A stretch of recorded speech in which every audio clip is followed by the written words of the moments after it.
Ngayon ho, mga kababayan, o eto si VP Sara, pumipiyok eh. Nasasaktan ata eh.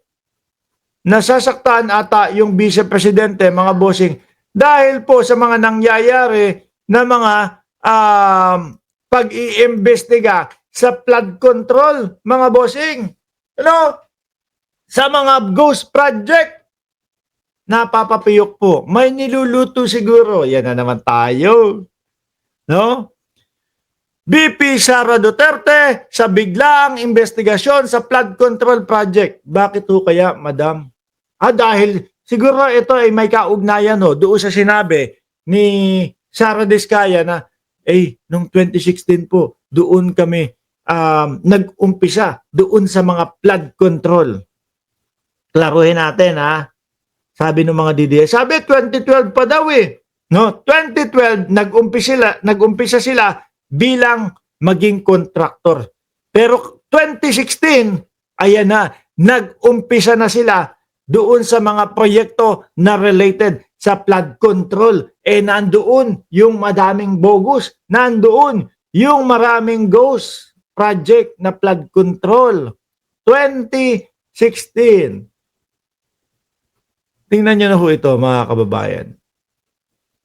Napapansin nyo yung kahinaan ng ulo nila, no? Napapansin mo yung kahinaan ng ulo nila.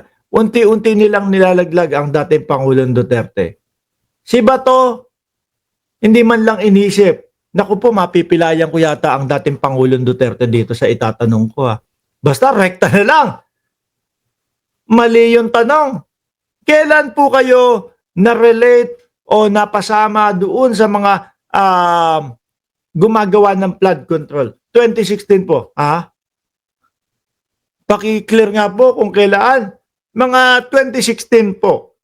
Parang binuhusan po ng suka si Bato de la Rosa. Di ba? Parang binuhusan ng suka si Bato de la Rosa, mga kababayan.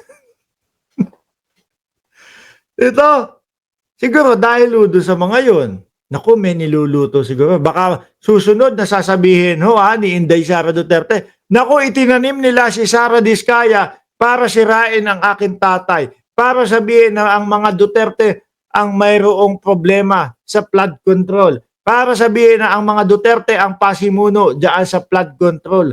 Tingnan nyo naman po, mga bossing, yung mga humaharap. Yung isa nga ano pangalan nun? Yung isa, yung si Wawaw.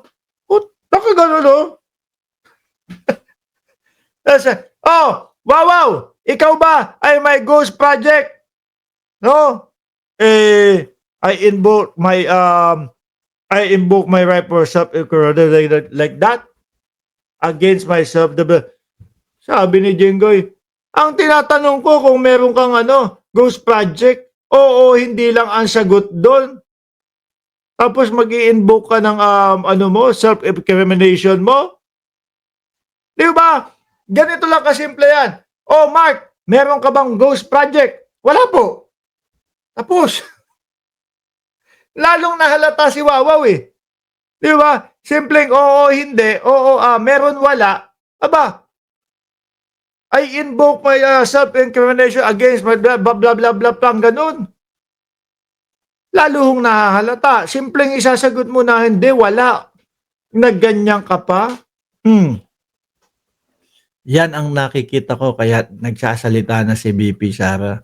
May niluluto siguro. Huwag kayong, balikan nyo ko dito sa vlog na ito. Anong petsa ito? 2 ng Setyembre, alas 8 ng gabi. No? Sinabi ko na malamang sa alamang sa mga susunod na mga araw, baka sabihin na din ng ating Vice Presidente, yang si Sara Diskaya, itinanim yan para siraan ang mga Duterte. Posible. Totoo naman, Mark. Sir, napag-umpisa ang flood control project anomaly sa panahon ni dating Pangulong Duterte. Correct. Yan yung sinasabi ng mga tao Pinagdududahan ni Vice President Sara Duterte ang biglang investigasyon sa maanomalyang flood control project at pwede aniyang maresolba agad kung gugustuhin ni Pangulong Ferdinand Marcos Jr. Isang araw nga lang daw ang sinasabi eh. Akalain mo yun, isang araw lang, kaya nang sabihin ng Pangulo yan. Ma'am, due process. Due process.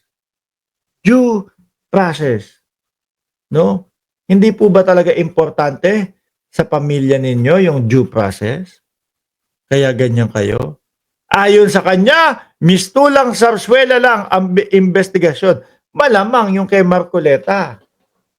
Halatang halata. Pero ito, madam, yung tinatayo, yung bubuuin, no? Yung bubuuin, mga bossing, ng Pangulo na independent body para investigasyonan itong flood control, mga ghost project. Yun ang aabangan natin. Yung kay Marcoleta, mga kababayan, wala yan. Ramdam na ramdam mo yung pagkabayas eh. Hindi lang ako nagsabi. Miski po si Senador Rapi Tulfo, napansin naman po natin kapag ka napag-uusapan na yung mga Duterte, bigla na lang pong nagkokontra si Marcoleta. Sandali! No? Bigla kung ano-ano sasabihin, madadivert na sa iba. Sabi ni Gerald Evans, Rodante, Mar Peluca. Uy, sabi ka. No, akala ko Rodante, Meralcoleta eh. Yun, wala yun. Hausaw lang yun, mga kababayan. Yun yung nakikita ko doon. Yun yung opinion ko doon. May mga kapwa senador na gustong mailigtas. Biruin nyo, sino po yung mga sino po yung mga imbestigahan? Yung mga nakaupo po sa gobyerno at meron pong mga dawit na mga pangalan na mga pangalan ng senador. Tapos sino ang mag-iimbestiga? Mga senador din. Sino po sa mga senador? Mga kaibigan din nila. Oh, ano yun? Lokohan? Kaya ako sabi ko sa inyo, talagang ang pakakaabangan ko, mga boss, is yung investigasyon ng independent body na binubuo ni Pangulong Bongbong Marcos. Ito yung kay Marcoleta, papanoorin pa din natin yan, mga boss. Di wala tayong content sa isang araw kapag hindi natin pinanood at sinubaybayan. Kahit po patawa lang, mga bossing, at least may pang-content tayo. Di ba? Sabi ni Spanish Bread, sorry guys, nananahimik ako. Nagtatasking ako habang nanonood dito. Gumagawa siguro ng Spanish Bread to. No? Ambunan mo naman kami dito. Magdududa ka kung bakit biglang ngayon ay meron silang palabas na malaking investigasyon sa flood control project. Nagbaha sa buong Metro Manila Nagbabaha sa Davao. Hinahagilap ng Pilipino. Nasaan yung flood control? Yung flood control, na karamihan 14,000 daw doon sa panahon ng dating Pangulong Duterte. Kung meron talagang nagawa na flood control nung panahon niya, mga boss, ay naku, gumagana pa ho dapat yan ngayon. Di po ba? Sabi ko nga ho sa inyo, ang flood control, mga bossing, ay walang expiration date. Hindi ho, tapos na ang termino ng dating Pangulong Duterte stop na tayo, wala na to. Hindi nagagana yung flood control na yan. Hinsu ganun, mga bossing. Pangmahaba ang panahon ho yan. Di ba, Ma'am Yeno Manzano at Henry Victorio at Benga lang, pangmahaba ang panahon ho yan, mga boss. Hindi po, tapos na termino ni dating Pangulong Duterte, yung mga flood control na hindi nagagana. So, kailangan magbuo si Marcos ng kanyang sariling flood control project para sa kanyang termino. Hindi ho ganun. No? 15 years, 30 years, 50 years, etc., etc. Ganun ho yan. Kaya kung meron talagang nabuo na flood control nung panahon ni dating Pangulong Duterte, hindi po tayo makakaranas ng malawakang baha sa Pilipinas. Daming sabit si Duterte dahil si Duterte ugat ng korupsyon, sabi ni Chika Nini. Ibig sabihin, meron na naman siguro silang niluluto behind the scene na siyempre hindi natin nakikita dahil lahat tayo ay nakatutok doon sa flood control. Ibig sabihin ng Vice Presidente, pang ano to, pang front sa atin. Tapos may iba pang mga niluluto ang gobyerno. Madam naman, masyado ka namang palaisip ng ganyan. Kung seryoso lang talaga ang presidente, tapos na yan. Isang araw lang, matuturo niya lahat ang mga may kagagawan ng korupsyon sa budget. Pero, well, as you see, parang ang nanonood tayo ng sarswela.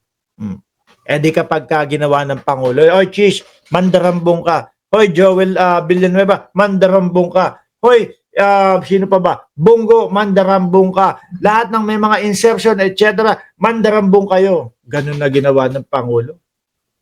Kawawa naman yung mga tao na yun. Di ba?